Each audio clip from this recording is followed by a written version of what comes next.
Hello, everybody, and welcome to the Responsible AI Report from the Responsible AI Institute, where we are speaking with some of the leading experts in technology and AI. I'm very excited. We have Carmine Valente joining us today. Carmine, thanks so much for joining us.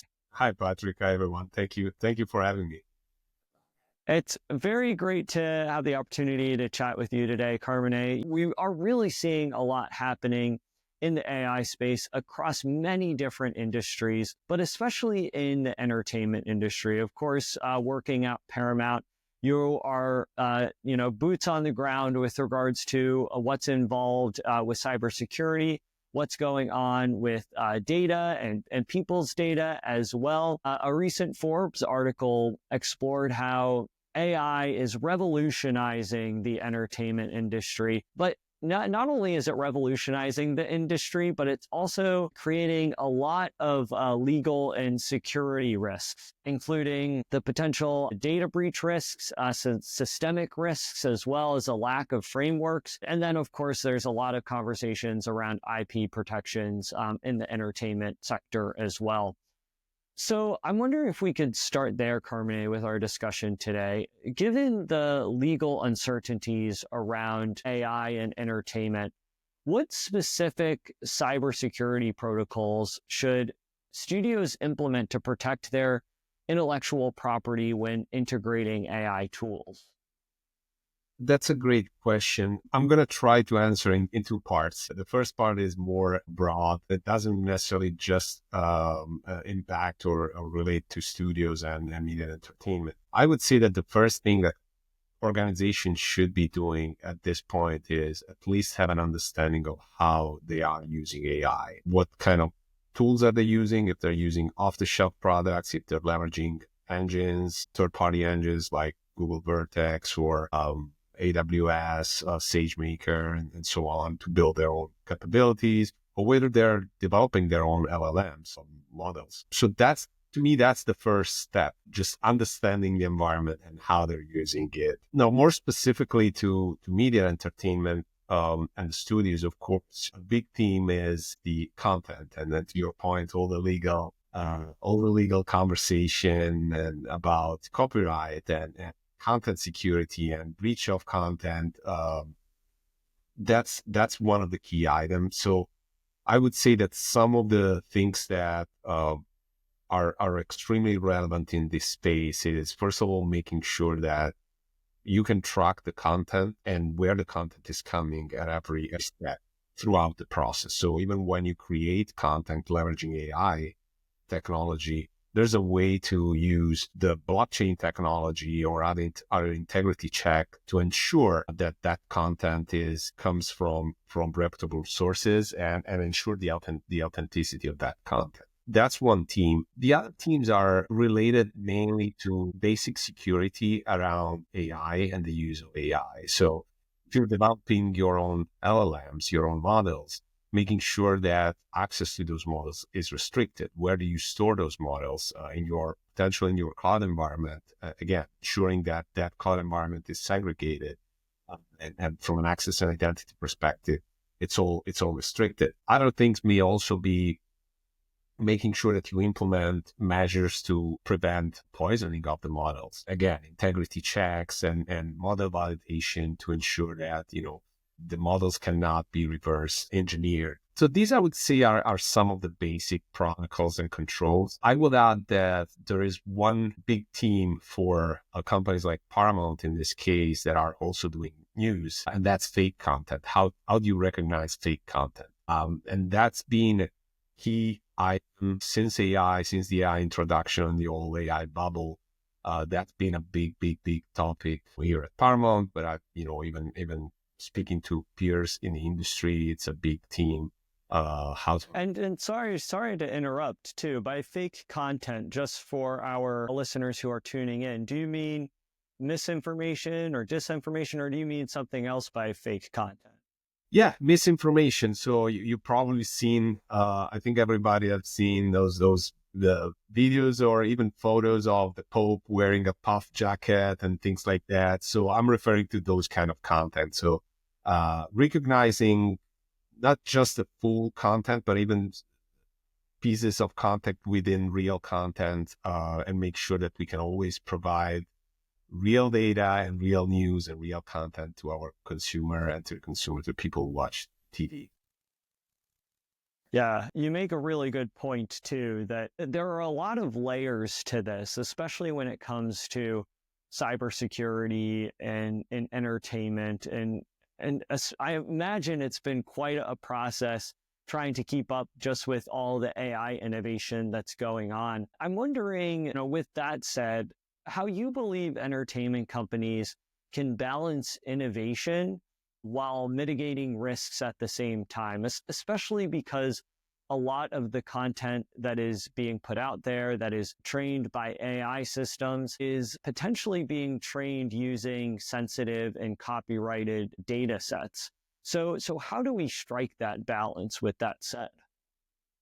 Well, it's a difficult balance to strike. Generally, what I've seen um, is that media and entertainment being a little less regulated than other industry has been following an approach that is a little less restrictive than other industries. When you look at financial services, when you look at government, their approach has been extremely strict from the get-going. Now, I do personally, I do like the approach that media entertainment has been following and being a little bit more open, just because in my opinion, is that AI will continue to develop and is not going anywhere. We see AI technology already embedded in our life, not just work life. So I think it is really, really important. And that's been the mission of my team. And generally, I would say the technology team at Paramount is being an enabler. So find a way to enable the innovation and the use of AI in a secure way. And the way you do that is, first of all, by understanding it. Again, it goes back to understand how you're using your technology, but also understand what type of technology has certain risks. And so with that in mind, you can, there's technology and tools out there that can help mitigate the risk, especially when it comes to data and regulated information. There's at the browser level, there's way to apply data loss prevention. There's way to perform data anonymization. And I would say that the good news is that a lot of tools and companies out there have started to use AI to fight AI risks. So even the basic EDR technology and other tools available out there have already introduced their AI capabilities, and those capabilities are being used very effectively to enable a secure use of AI. I think what we're seeing, I really love this concept of using AI to prevent issues with AI. I would agree. I think that if there's a way to go about it safely and responsibly, AI could actually be a powerful tool to prevent a lot of the other issues that we're seeing with AI. I'm curious, Carmine, with what emerging frameworks do you see that are critical to responsible AI governance within the entertainment industry that prevents perhaps unauthorized data use, while still at the same time, to kind of go off what you were saying before, enabling the creative technological advancement of this technology? I know that you were saying that you actually like that media and entertainment is a little bit more open in how they use AI. So with that said, what do you think are some responsible AI frameworks that you think the entertainment industry either currently benefits from or could benefit from in the future?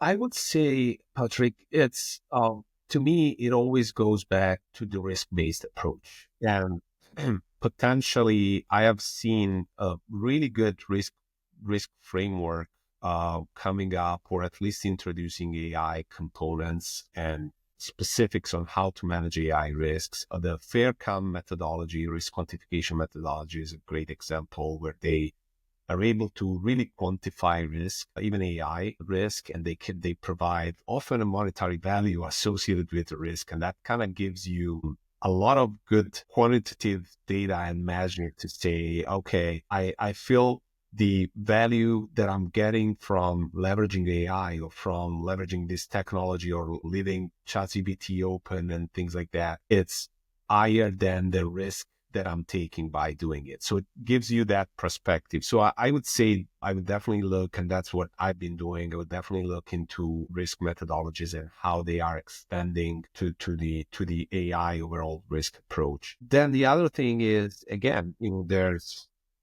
a lot of good tools and technology out there that are coming, and they allow to perform data loss prevention, anonymization, API check and balance to understand where the data are being sent, which models are being used.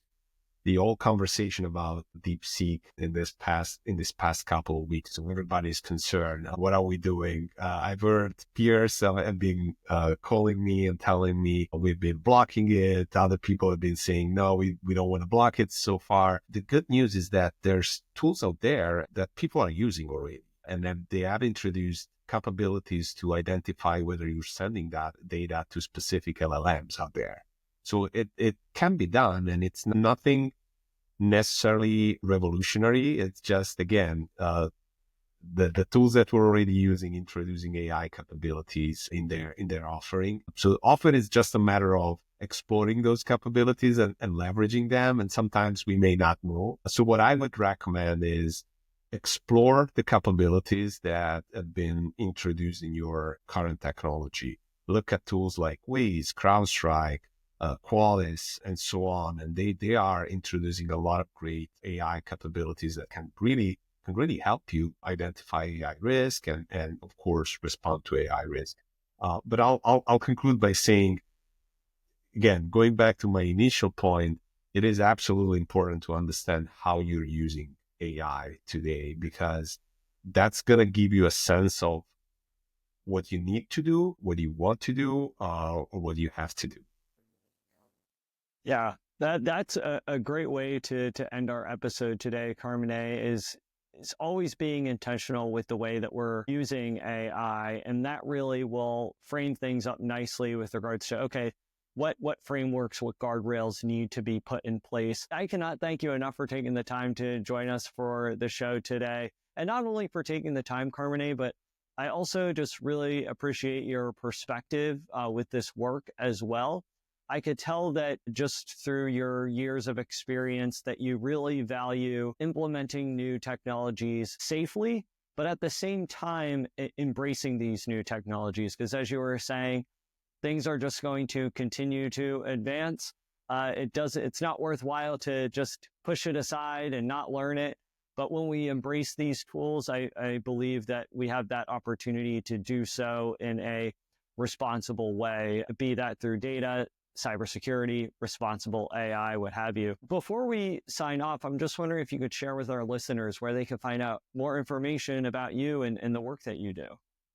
Yeah, I'm on LinkedIn, so feel free to look me up, Carmine Valente at Paramount. So you can look me up, and I'll be glad to get in touch. And if you want, talk more about AI. This is a topic that is very close to me. I've been I would say in some ways in touch with AI and starting with machine learning for many years in the past. I've done a few publications, so it's definitely a topic that I'm very excited about, and I'm excited to see what's coming and the new legal framework and the development of the legal framework, ethical framework, technology framework. So it's a very exciting time, I think. Great. Well, I'll make sure to include the link to your LinkedIn in our show description. So for all our viewers and listeners out there, all you have to do is scroll down, be sure to connect with Carmine. Carmine, thank you so much again for joining us on the show. Of course. Thank you, Patrick, for having me. Thanks.